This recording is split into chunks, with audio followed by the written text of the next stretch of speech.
स्वागत है दोस्तों आपका हमारे YouTube चैनल वीर भूमि बुंदेलखंड ITI में। मैं अरशद आलम रजा आपका एक बार फिर से स्वागत करता हूं अपने YouTube चैनल पर। और वीडियो को शुरुआत करने से पहले मैं आपसे यही कहना चाहूंगा कि अगर आप हमारे चैनल पर नए हैं तो फटाफट हमारे चैनल को सब्सक्राइब कीजिए और बेल आइकन को ऑन कीजिए ताकि पल पल की नोटिफिकेशन आपके मोबाइल में पहुंचती रहे। और हमारी वीडियो को लाइक शेयर करना ना भूलिएगा। ठीक, तो दोस्तों आज जो हम क्लास कवर करेंगे वो हम इलेक्ट्रिशियन थ्योरी क्लास कवर करेंगे। इलेक्ट्रिशियन थ्योरी का हम न्यू चैप्टर पढ़ेंगे। चैप्टर का नाम है चुंबकीय पद एवं विद्युत चुंबकत्व, यानी मैग्नेटिक टर्म्स एंड इलेक्ट्रोमैग्नेटिज्म। ठीक, यानी चुंबक के बारे में इसमें जानेंगे। ठीक, इससे पहले हमने डीसी परिपथ एवं संबंधित नियम पढ़े थे, जो हमारे प्रीवियस चैप्टर था, उसको हमने बेसिक से पढ़ा। सारी उसकी हमने थ्योरी पढ़ने के बाद उसके कुछ MCQ क्वेश्चन यानी बहुविकल्पी क्वेश्चन जो आपके इंपॉर्टेंट थे वो सब मैंने आपको करा दिए थे। वो चैप्टर आपका कंप्लीट हो गया था। आज हम जो चैप्टर नया पढ़ेंगे इलेक्ट्रिशियन थ्योरी का नया चैप्टर है। ठीक, तो हमारा चैप्टर है चुंबकीय पद एवं विद्युत चुंबकत्व। तो आइए शुरुआत करते हैं अपने नए चैप्टर की। सबसे पहले अगर हम परिचय जाने इंट्रोडक्शन जाने कि चुंबक क्या थी, कैसे इसका यूज हुआ और कहाँ इसको क्या कहा जाता था। तो लगभग 2000 साल पहले क्या हुआ, लगभग 2000 साल पहले एशिया का एक जगह था मैग्नेशिया। ठीक है, क्या था? मैग्नेशिया नाम का एक जगह था एशिया में। वहां पर क्या हुआ, एक पदार्थ मिला। ठीक है, ये एक पदार्थ मिला कत्थई रंग का पत्थर टाइप का। वो ऐसा पत्थर मिला है जिसमें उसने देखा कि ये कुछ लोहे के पदार्थों को अपनी ओर आकर्षित कर रही है। ठीक है, एक कत्थई कलर का उन लोगों को, मैग्नीशिया एक स्थान था एशिया में, उन लोगों को क्या मिला, एक कत्थई कलर का एक पत्थर मिला और उन्होंने देखा कि ये जो वस्तु है ये लोहे को अपनी ओर आकर्षित कर रही है। ठीक है, तो उन्होंने देखा ये चीज अपने आप को आकर्षित कर रही है, तो उन्होंने सोचा कि ये कोई नई चीज है, तो उन्होंने इसका नाम रख दिया मैग्नेटाइट। ठीक है, क्योंकि ये चीज उसका मैग्नेटाइट इसलिए नाम रख दिया गया क्योंकि वो मैग्नीशिया नामक स्थान पर मिला। यानी अगर वो आपसे पूछे कि एशिया में मतलब आपको जो चुंबक का पहला प्रमाण कहाँ मिला, चुंबक कहाँ खोजी गई, तो सबसे पहले एशिया के मैग्नीशिया नामक स्थान पर खोजी गई। वहां पर उन्हें एक कत्थई कलर का या ब्राउन कलर का आप कह सकते हैं, उनको एक पदार्थ मिला। ठीक, उसमें क्या था, कुछ ऐसा गुण था कि वो लोहे को अपनी ओर आकर्षित कर रही थी। ठीक, लोहे को अपनी ओर आकर्षित कर रही थी, तो क्या हुआ, उन्होंने देखा कि भैया इसने लोहे को आकर्षित करने का गुण, तो उसको कोई नाम देना पड़ेगा। तो उन्होंने क्या करा, उसको नाम दे दिया मैग्नेटाइट का। ठीक है, क्या नाम दिया, मैग्नेटाइट का। ठीक, क्योंकि वो मैग्नीशिया में मिली तो उसने वो आपसे पहले मैग्नेटाइट को दिया गया। तो अगर वो आपसे क्या, मैग्नेटाइट का फॉर्मूला क्या होता है, Fe3O4 इसका फॉर्मूला होता है। अगर आपसे बाई चांस अगर पूछ ले कि मैग्नेटाइट का फॉर्मूला क्या होता है, तो Fe3O4 इसका फॉर्मूला होता है। ठीक है, तो एशिया का जगह था, उन्होंने देखा कि ये जो वस्तु है वो लोहे को अपनी ओर आकर्षित कर रही है, तो उसका कोई नाम रखें। तो उन्होंने सोचा चलो ये हमारी जगह पे मिली है तो हम इसका नाम रख दे रहे हैं अपने नाम, मतलब मैग्नेटाइट क्यों नाम रखा गया, क्योंकि वो खोजी कहाँ गई थी, एशिया के मैग्नीशिया में। मैग्नीशिया एक जगह का नाम था, ध्यान रखना। मैग्नीशिया जो थी वो वहां पे एशिया की जगह की नाम थी। ठीक है, एशिया में एक जगह थी, वहां पे एक पत्थर खोजा गया कत्थई कलर का, ब्राउन कलर का। उन्होंने देखा कि इसमें कुछ लोहे को आकर्षित करने की क्षमता है या गुण है, तो उन्होंने कहा चलो हम इसका नाम क्या देते हैं, मैग्नेटाइट। लेकिन धीरे धीरे जब उनको समझ में आई तो फिर इसको क्या मैग्नेट कहा जाने लगा, मैग्नेटाइट से क्या कहने जाने लगा, मैग्नेट कहा जाने लगा। जो आज भी हम मैग्नेट बोलते हैं, चुंबक को हम इंग्लिश में बोलते हैं मैग्नेट कहते हैं। ठीक है, तो पहले नाम उसका क्या था, मैग्नेटाइट था, जिसका फॉर्मूला क्या होता है, Fe3O4। ठीक, अब उन्होंने देखा कि हमने देखा कि इस वस्तु जो आपको जो पत्थर मिल रहा है इसमें एक ब्राउन कलर का है, इसमें लोहे को आकर्षित करने की क्षमता तो है, लेकिन फिर उन्होंने क्या करा कि उसको धागे में बांधा। ठीक, धागे में बांध के जब उसको लटकाया तो उसने देखा कि वो हमेशा उत्तर और दक्षिण की ओर इशारा करता है, यानी उत्तर और दक्षिण दिशा को दर्शाता है। क्या करता है, उत्तर और दक्षिण दिशा को दर्शाता है। यानी अगर हम कोई मैग्नेट को या उस चुंबक को अगर हम कोई धागे में बांध देते हैं तो हमेशा वो उत्तर या दक्षिण की ओर रहेगी, यानी उसका मुंह जो होगा वो उत्तर और दक्षिण की ओर रहेगा। ठीक है, तो उन्होंने देखा यार उत्तर दक्षिण को दर्शा रहा है, तो यार ये भी दिशा भी बता रही है, लोहे को तो आकर्षित कर रही है और हम क्या कर रही है, ये दिशा बताने के लिए भी सहायक हो रही है। तो क्या हुआ कि वहां के लोग जो नाविक थे, नाव चलाते थे, तो वो अपने साथ रखने लगे इस चीज को, मैग्नेट का यूज करने लगा कि नाव की दिशा पता लगाने के लिए, तो वो उसका यूज करने लगे। ठीक है, तो उन्होंने देखा कि ये लोहे को भी आकर्षित कर रही है और अगर हम इसको धागे से बांध दे तो ये क्या करती है, आपको दिशा का भी ज्ञान करा रही है कि कौन सी दिशा कहां पर है, यानी उत्तर दक्षिण को दर्शाती है। ठीक, तो फिर इसका जब यूज होने लगा, धीरे धीरे आदमी को समझ मैग्नेट कहाँ जाने लगा, तो अब आप जो समझ गए होंगे कि आपकी ये जो इसकी उत्पत्ति हुई है कि आपकी जो चुंबक है कहाँ से आई है, कि आप ध्यान रखना एशिया के मैग्नीशिया नामक जगह से आई है। कहाँ आई है? एशिया का एक जगह था मैग्नीशिया, वहां से आई है। अगर उन्होंने कहा कि उसको सबसे पहले क्या कहा जाता, तो उन्होंने उसका नाम रखा मैग्नेटाइट। मैग्नेटाइट क्यों रखा? क्योंकि ये मिली थी मैग्नीशिया में, तो उन्होंने कहा हमारी जगह पर मिली तो हम इसका नाम भी मैग्नेटाइट रखेंगे। मैग्नेटाइट को अगर वो आपसे कहते तो Fe3O4 जो होता है मैग्नेटाइट का फॉर्मूला होता है। तो चुंबक को आप समझते हैं, जाहिर सी बात है, नॉर्मल बात है कि चुंबक क्या करती है, लोहे को अपनी ओर आकर्षित करती है। लेकिन उस समय जब पहली बार मिली गई तो उनको जानकारी नहीं थी, तो उन्होंने देखा कि ये ऐसी क्या चीज है जो लोहे को अपनी ओर आकर्षित कर रही है, ठीक है। तो उन्होंने इसका नाम मैग्नेटाइट रख दिया। फिर उन्होंने देखा कि यदि हम इसको धागे में बांध दे तो ये क्या करेगी, सदैव उत्तर और दक्षिण की ओर दिशा दर्शाती है, यानी उत्तर और दक्षिण को दर्शाती है। तो क्यों ना इसका यूज नाविक भी अपने साथ करने लगे, कि इसका यूज करने लगे, ठीक है। तो चुंबक का गुण जो होता है, इस प्रकार चुंबक का पता चलता है। तो चुंबक क्या होती है? आपकी चुंबकीय पदार्थ तथा विद्युत चालक में ही पाई जाती है, ठीक है। तो विद्युत के बारे में पढ़ेंगे, विद्युत में चुंबक कहाँ होती है। तो ये आपका बेसिक पॉइंट था कि मैग्नेट का उत्पत्ति किस प्रकार से होती है। तो उम्मीद करता हूँ आपको इतना समझ में आया हो कि मैंने क्या बताया कि चुंबक का कहाँ से यूज हुआ, कहाँ पे आई है और कहाँ कहाँ इसका यूज किया जाता है, ठीक है। अब हम बात करते हैं कि चुंबक का आणविक सिद्धांत क्या है, ठीक। ये तो हम समझ गए कि क्या बात है, कि इसमें क्या समझ लिया, ठीक। अब बात आती है कि चुंबकीय पदार्थों में, आपको मालूम है चुंबकीय पदार्थ में क्या होता है, चुंबकीय पदार्थ जो होती है अपनी तरह हर चीज को आकर्षित करती है, ये तो क्लियर है। लेकिन इसका यूज विद्युत धारावाही चालकों में किया जाता है, तो हम इसको विद्युत चुंबक भी कहते हैं। क्यों? जब इसका यूज हम इलेक्ट्रिसिटी में करेंगे तो हम इसको क्या बोलेंगे, विद्युत चुंबक कहेंगे, ठीक है। चुंबकीय पदार्थ में तो होगी जो कि वो अपनी ओर आकर्षित करेगी, लेकिन जब इसका हम विद्युत की चालकों में यूज करेंगे तो हम इसको क्या बोलेंगे, विद्युत चुंबकत्व कहेंगे, यानी मैग्नेट कहेंगे, ठीक है। तो ये हो गया आपका बेसिक उसका। अब हम जानेंगे कि चुंबकत्व का कुछ आणविक सिद्धांत है, कि उनके बारे में कुछ पॉइंट बताए गए चुंबकत्व के बारे में, अब उसके भी जानेंगे, ठीक है। ये हमारा इंट्रोडक्शन था चुंबकत्व के बारे में, जो मैंने आपको बता दिया, ठीक है। अब जानते हैं हम इसका चुंबक का आणविक सिद्धांत, ठीक। आइए देखते हैं चुंबकत्व का। तो दोस्तों अब हम जानते हैं कि चुंबकत्व का आणविक सिद्धांत क्या, चुंबकत्व का आणविक सिद्धांत, ठीक। आइए हम इसको समझते हैं, ठीक। जैसा कि आपको मालूम है कि चुंबक क्या होती है, वो लोहे पदार्थों को क्या करती है, अपनी ओर आकर्षित करती है, ठीक है। चुंबक का लोहे के पदार्थों को अपनी ओर आकर्षण करना क्या कहलाता है, उसका चुंबकत्व कहलाता है। क्या कहलाता है? चुंबकत्व कहलाता है, उसका मैग्नेटिक कहलाता है, ठीक है, मैग्नेटिक फील्ड कहलाती है। तो लोहे की चीजों को अपनी ओर आकर्षित करना का गुण क्या कहलाता है, उसका चुंबकत्व कहलाता है। क्या कहलाता है? चुंबकत्व कहलाता है। तो इसी के आधार पर एक सिद्धांत दिया गया, इसको हम चुंबकत्व का आणविक सिद्धांत कहते हैं। यानी जब वो कोई वस्तु जब लोहे को अपनी ओर आकर्षित करती है, लोहे की वस्तु को अपनी ओर आकर्षित करती है, तो इसका ये गुण जो कहलाता है, वो उसका ये गुण चुंबकत्व कहलाता है। इसी के आधार पर क्या हुआ, एक सिद्धांत दिया गया, यानी चुंबकत्व के कुछ सिद्धांत दिए गए, इसको हम क्या बोलते हैं, चुंबकत्व का आणविक सिद्धांत कहते हैं। क्या कहते हैं? चुंबकत्व का आणविक सिद्धांत कहते हैं, ठीक है। तो क्या क्या सिद्धांत बताया गया, तो हम उसको बारे में जानेंगे, ठीक। तो क्या सबसे बड़ी बात तो क्या है, सबसे बड़ी बात तो क्या है कि हर चुंबक, जो प्रत्येक चुंबक होगी, उसके दो ध्रुव होंगे, एक उत्तर ध्रुव होगा, एक दक्षिण ध्रुव होगा। यानी मान के चलिए एक प्रकार की, ये मैंने आपके सामने ये चुंबक बना दी, मान लीजिए चुंबक है, तो इसके दो पोल होंगे, एक होगा नॉर्थ पोल और एक होगा साउथ पोल।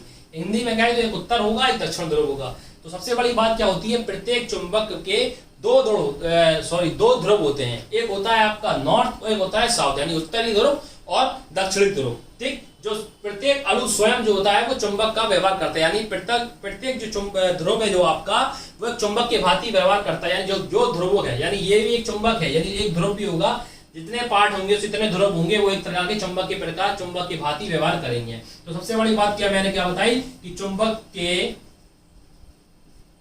दो ध्रुव होते हैं। कितने ध्रुव होते हैं?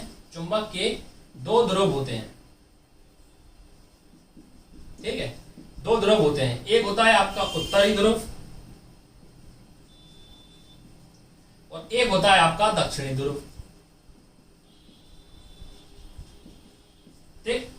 एक उत्तरी ध्रुव होता है यानी नॉर्थ पोल, और एक होता है आपका दक्षिण ध्रुव यानी साउथ पोल, ठीक। सिद्धांत की बात कर रहे हैं तो उन्होंने ये कहा कि दो ध्रुव होंगे, एक उत्तरी ध्रुव होगा, एक दक्षिण ध्रुव होगा। लेकिन इसका हर ध्रुव, यानी अगर हम नॉर्थ की बात करें तो ये भी अपने आप में चुंबक का व्यवहार करेगा, यानी ये भी एक दूसरे को आकर्षित करेगा। यदि हम चुंबक को चिपकाएं तो देखो यहां से भी चिपकेगी, यहां से भी चिपकेगी, ठीक है।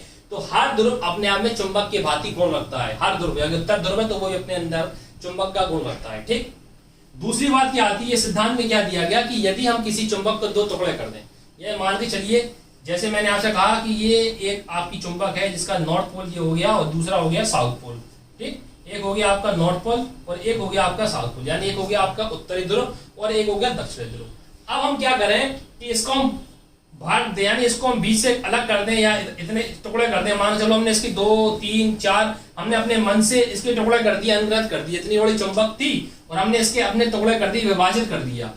तो क्या होगा, हम जितने टुकड़े करेंगे हर टुकड़े में उसके 2 ध्रुव बन जाएंगे। यानी कहने का तात्पर्य है कि मान के चलिए ये आपकी इतनी बड़ी चुंबक थी, मैंने इसको यहाँ से काट दिया, यहाँ से काट दिया, यहाँ से काट दिया, हर जगह से काट दिया।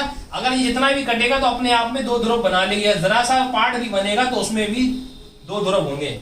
यानी कितनी की बड़ी चुंबक हो, चाहे इतनी बड़ी चुंबक हो, चाहे इतनी सी चुंबक हो, उसका एक पोल होगा उत्तरी और एक होगा दक्षिणी।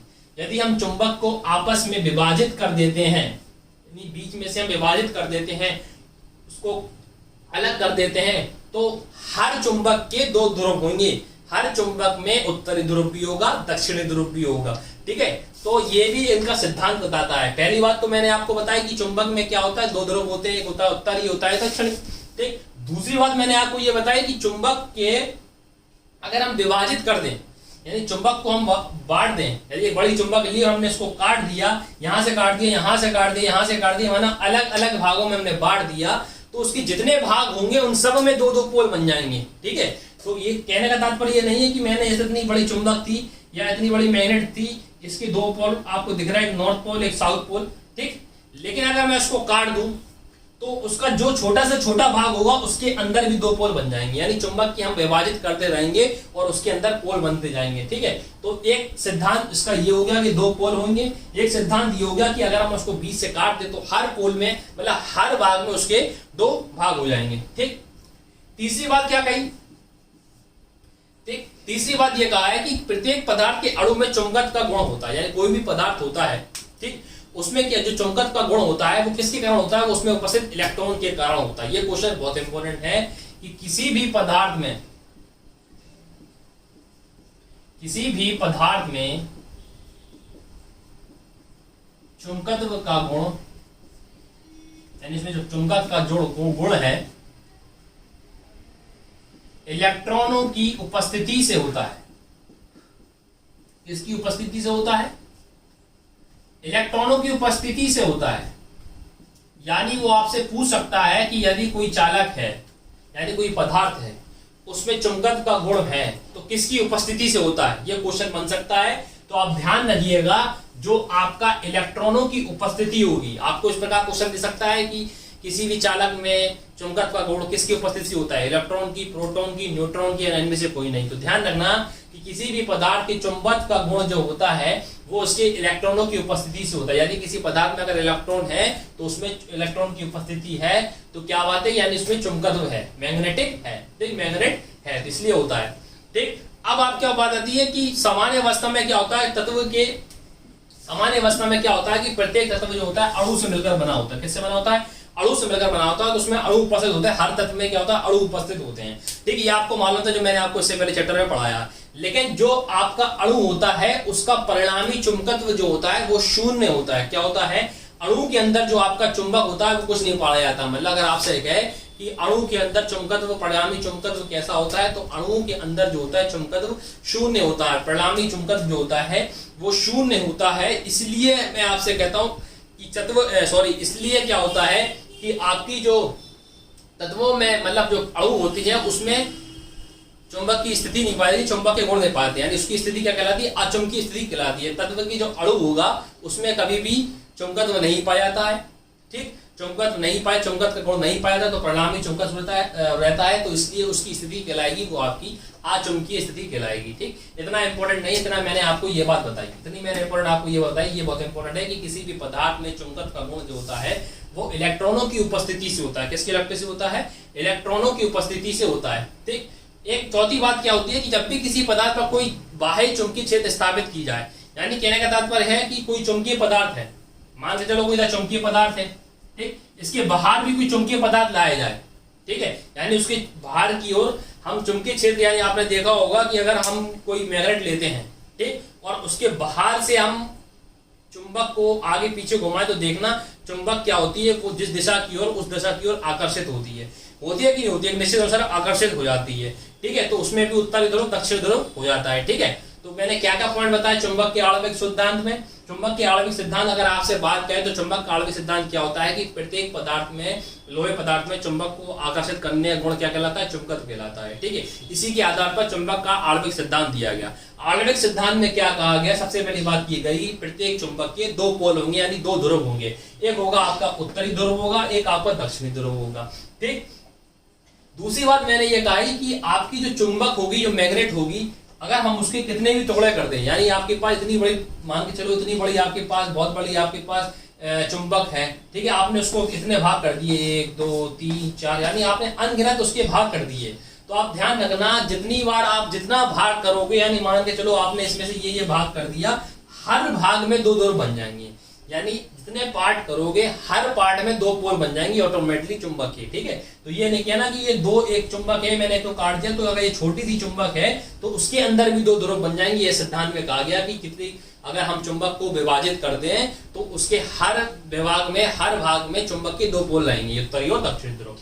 तीसरी बात ये बताएगी प्रत्येक किसी भी पदार्थ का चुंबकत्व का गुण जो होता है वो इलेक्ट्रॉनों की उपस्थिति से होता है। यानी किसी पदार्थ में अगर मैग्नेट का गुण है, चुंबकत्व का गुण है, तो किसकी उपस्थिति से होता है, वो इलेक्ट्रॉनों की उपस्थिति से होता है। यानी अगर पदार्थ, अगर उसमें इलेक्ट्रॉन है, इलेक्ट्रॉन की उपस्थिति है, तो इसका मतलब है कि उसमें मैग्नेट है, चुंबक का गुण है। अगर इलेक्ट्रॉन नहीं होंगे तो उसमें मैग्नेट का गुण नहीं होगा। चौथी बात मैंने बताया कि किसी भी चुंबकीय पदार्थ की बाहरी ओर, यानी कि जब कोई पदार्थ चुंबकीय क्षेत्र के बाहर स्थापित किया था, यानी आपने एक चुंबक ली, उसके बाहर भी कोई आपने चुंबक ली, तो आपने देखना है चुंबक को लीजिए, उसके बाहर आप इसे ऐसे घुमाइए, तो देखना जहां जहां आपकी मैग्नेट होगी उस दिशा की ओर वो आकर्षित करेगी, उसके पोल आकर्षित करेंगे। तो ये भी इसका आणविक सिद्धांत के अंदर आता है। तो उम्मीद करता हूं आपको चुंबक का आणविक सिद्धांत समझ में आया होगा। ये 4 पॉइंट जो आते हैं ये ध्यान रखिए। पहला पॉइंट जो था कि दो पोल होंगे, उत्तरी ध्रुव दक्षिणी ध्रुव। दूसरा क्या बताया कि अगर हम चुंबक को विभाजित कर दें तो हर पोल में, मतलब हर भाग में उसके दो पोल बन जाएंगे, नॉर्थ साउथ हर पोले बन जाएंगे। तीसरा क्या बताया, तीसरा ये बताया कि हर पदार्थ, चुंबकीय पदार्थ में जो चुंबक का गुण होता है वो किसकी उपस्थिति के कारण होता है, वो इलेक्ट्रॉनों की उपस्थिति के कारण होता है। चौथी बात मैंने ये बताया कि चुंबकीय पदार्थ के बाहर चुंबकीय क्षेत्र स्थापित किया जाए, यानी चुंबक के बाहर कोई दूसरा चुंबकीय क्षेत्र स्थापित किया जाए तो उसकी ओर वो आकर्षित होती है, यानी चुंबक जो होगी एक दूसरे को आकर्षित करेगी, जहां जहां चुंबक होगी वहां एक दूसरे की ओर आकर्षित करेगी। तो ये जो था, ये आपको बेसिक पॉइंट सिद्धांत दिया गया, इसको हम बोलेंगे चुंबकत्व का आणविक सिद्धांत। तो उम्मीद करता हूं आपको इतना समझ में आया होगा, ठीक। आइए अब अगला देख। अब जो हमारी बात है, हमने सिद्धांत को समझ लिया, अब आते हैं चुंबकीय, अगला जो हमारा टॉपिक है वो हमारा है चुंबकीय पद। चुंबकीय पद का मतलब मैग्नेटिक टर्म्स, यानी कौन कौन से वर्ड हमारे चुंबक में यूज होते हैं, उनकी परिभाषा क्या है। ये तो हमने सिद्धांत समझ लिया। अब हम समझेंगे चुंबकीय में कौन कौन से टर्म्स आते हैं। जैसे आपका पोल आता है, चुंबकीय फ्लक्स आता है, आपका चुंबकीय अक्ष आता है। तो हम उसको किस प्रकार प्रदर्शित करते हैं और क्या उसकी डेफिनेशन होती है, किस प्रकार हम उसको जानते हैं कि पोल, अभी हमने समझ लिया चुंबक के दो पोल होते हैं, ठीक है, एक नॉर्थ होता है, एक साउथ होता है। लेकिन हम चुंबकीय पोल कहते कैसे हैं, ये तो हम समझ रहे हैं कि मैग्नेट में दो पोल होते हैं, दो ध्रुव होते हैं, उत्तरी ध्रुव दक्षिण ध्रुव।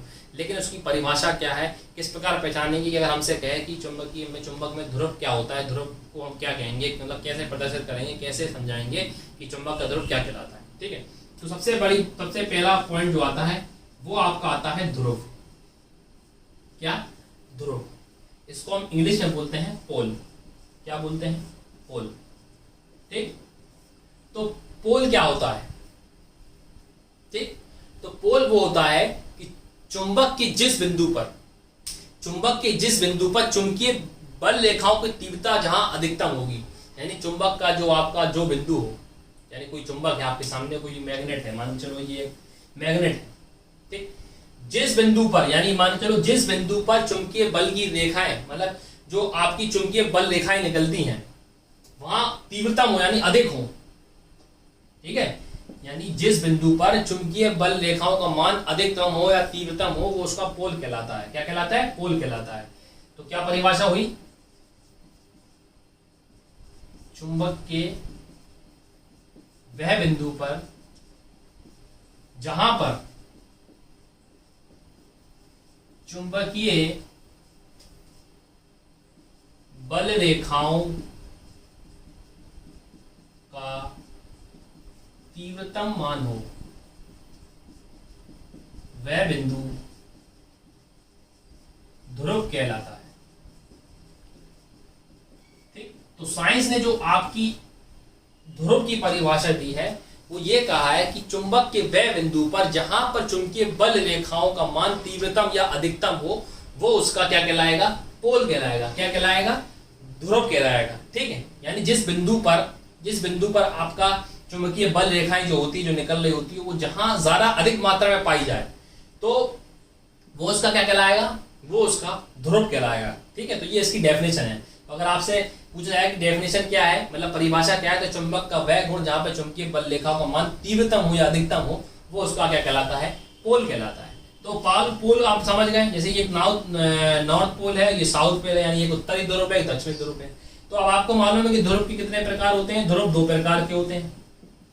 ठीक, इससे पहले हमने समझ लिया ध्रुव जो होते हैं वो कितने प्रकार के होते हैं, वो 2 प्रकार के होते हैं। एक होता है आपका उत्तरी ध्रुव, ठीक, और एक होता है आपका दक्षिणी ध्रुव। ठीक, एक हो गया उत्तरी ध्रुव और एक हो गया आपका दक्षिणी ध्रुव, ये आप समझ लिया। प्रत्येक ध्रुव की सामर्थ्य यानी इसकी सामर्थ्य जो होता है वो बराबर होता है, यानी जो चुंबक के जो 2 ध्रुव होते हैं सबकी सामर्थ्य शक्ति जो होती है वो समान होती है। दोनों ध्रुवों की सामर्थ्य जो होती है वो समान होती है। यानी कहने का मान है जो उत्तरी ध्रुव का सामर्थ्य होगा वही साउथ का होगा। ठीक, यानी जो उत्तरी का होगा वही दक्षिणी का होगा, जो दक्षिणी का होगा वही उत्तरी होगा। यानी जो सामर्थ्य शक्ति होती है वो समान होती है। ऐसा नहीं है कि उत्तरी की ज्यादा हो या दक्षिण की कम हो। ठीक, तो समझ में आया। तो चुंबक का पोल किसे कहते हैं, वह बिंदु जहां पर चुंबकीय बल रेखाओं का मान तीव्रतम या अधिकतम हो वो चुंबक का पोल कहलाता है। चुंबक के 2 पोल होते हैं, एक नॉर्थ पोल होता है, एक साउथ पोल होता है, यानी उत्तरी ध्रुव होता है, दक्षिणी ध्रुव होता है। इनके जो ध्रुव होते हैं उनको 2 ध्रुवों में कि दोनों समान सामर्थ्य, यानी इनका जो सामर्थ्य शक्ति होती है वो समान होती है। उत्तरी ध्रुव में भी दक्षिणी ध्रुव में जो उनकी सामर्थ्य शक्ति होती है वो समान होती है। ठीक, अगला क्या है, अगला जो पद है वो हमारा है चुंबकीय अक्ष। ठीक, चुंबकीय हमने ध्रुव को समझ लिया, ध्रुव क्या होता है। अब हम समझेंगे चुंबकीय अक्ष। ठीक है, तो ये छोटे छोटे टर्म है, इनके बारे में हम समझेंगे। ठीक है, अब है चुंबकीय, अब जो है वो है हमारा चुंबकीय अक्ष। ठीक, चुंबकीय अक्ष क्या होता है। ठीक, मैग्नेटिक एक्सिस बोलते हैं हम इसको, मैग्नेटिक एक्सिस, यानी इसका जो अक्ष होता है वो किसे कहते हैं। ठीक, तो चुंबक का जो आपके जो उत्तरी ध्रुव होते हैं और जो दक्षिणी ध्रुव होते हैं, जो ध्रुव होते हैं उसके 2 ध्रुव, मैंने बताया कि चुंबक के 2 ध्रुव होते हैं, इनको जो मिलाने वाली काल्पनिक रेखा होती है वो चुंबकीय अक्ष कहलाती है। यानी क्या कहा मैंने, चुंबक के ध्रुवों को मिलाने वाली काल्पनिक रेखाएं क्या कहलाती हैं, चुंबकीय अक्ष कहलाती है। यानी ये जो आपकी चुंबक है इस प्रकार की, इसको जो मिला रही हैं आपस में, जो काल्पनिक रेखाएं हमें दिख रही हैं, काल्पनिक हमने मान ली, इनको जो मिलाने वाली रेखाएं होती हैं वो आपकी चुंबकीय अक्ष कहलाती हैं। ठीक है, तो चुंबक के ध्रुवों को मिलाने वाली काल्पनिक रेखाएं क्या कहलाती हैं, चुंबकीय अक्ष कहलाती हैं। ठीक है, ये नॉर्मल मतलब डायरेक्ट पूछ लेगा कि चुंबकीय अक्ष क्या होता है, उत्तर को दक्षिण से मिलाने वाली, ध्रुवों को मिलाने वाली। अब आपको मालूम है कि चुंबक के 2 ही ध्रुव होंगे, उत्तर दक्षिण, पूर्व पश्चिम तो होगा नहीं, सिर्फ उत्तर दक्षिण की बात चल रही है। ठीक है, तो ध्रुवों को जो मिलाने वाली जो आपकी काल्पनिक रेखा है वो आपकी क्या कहलाएगी, चुंबकीय अक्ष कहलाएगी। ठीक, अब बात आती है, अगला हम देखते हैं, अब आती है चुंबकीय बल रेखा। ठीक, अगला जो टर्म है वो हमारा चुंबकीय, अब बात आती है चुंबकीय बल रेखाएं। चुंबकीय अक्ष समझ लिया हमने, चुंबकीय पोल समझ लिए, ध्रुव समझ लिए, अब हम जानेंगे चुंबकीय बल रेखाएं क्या होती है। ठीक, अगर हम नॉर्मल बात करेंगे चुंबकीय बल रेखा को समझने के लिए, तो किताबों में ये लिखा रहता है कि यदि हम एक क्षण चुंबक को लें, ठीक, क्षण चुंबक को हम क्या करें, एक पेपर पर रखें, यानी एक चुंबक लें, उसके ऊपर हम पेपर रखें। ठीक, पेपर रखने के बाद हम एक सुई लेके आए, कंपास जैसे हम बोलते हैं, सुई को ठीक है, सुई लेके आए और उसके एक सिरे से लेके दूसरे सिरे तक ले जाए, यानी चुंबक के एक सिरे से लेके दूसरे तक ले जाए, यानी एक छड़ चुंबक लें और उसको एक पेपर पे रख लें, फिर उसके पास हम सुई को लेके जाएं और उसके एक सिरे से लेके दूसरे सिरे तक ले जाएं, तो क्या होगा, उससे हमें उसकी चुंबकीय बल रेखाओं का पता चल जाएगा। ठीक है, यानी इसका जो बल लग रहा है चुंबक की बल रेखाओं का हमें पता चल जाएगा। ठीक है, चुंबक की बल रेखाओं का हमें क्या पता चल जाएगा कि चुंबकीय कहाँ कहाँ उसका बल लग रहा है। ठीक है, तो चुंबक से आप किससे पता लगेगा, सुई जब आप रखोगे, सुई आप किसी छड़ चुंबक की ओर पेपर ले जाओगे, पेपर पर सॉरी आप पहले चुंबक लोगे, उसके बाद पेपर रख लोगे और फिर उसके बाद आप सुई को एक सिरे से लेकर दूसरे सिरे तक ले जाओगे, तो आपको उसकी बल की दिशा पता चल जाएगी कहाँ उस पर बल लग रहा है। ठीक है, तो सुई के द्वारा हम क्या पता लगा लेते हैं, इसको चुंबकीय बल रेखा पता लगाया जाता है कि कहाँ पर उसकी बल लग रहा है। ठीक है, तो प्रत्येक बिंदु पर उसकी एक निश्चित दिशा होती है, प्रत्येक बिंदु पर एक निश्चित दिशा होती है, जिससे उसका पथ का पता चलता है कि चुंबकीय बल कहाँ रख रहा है। ठीक है, तो ये तो आपकी हो गई नॉर्मल भाषा।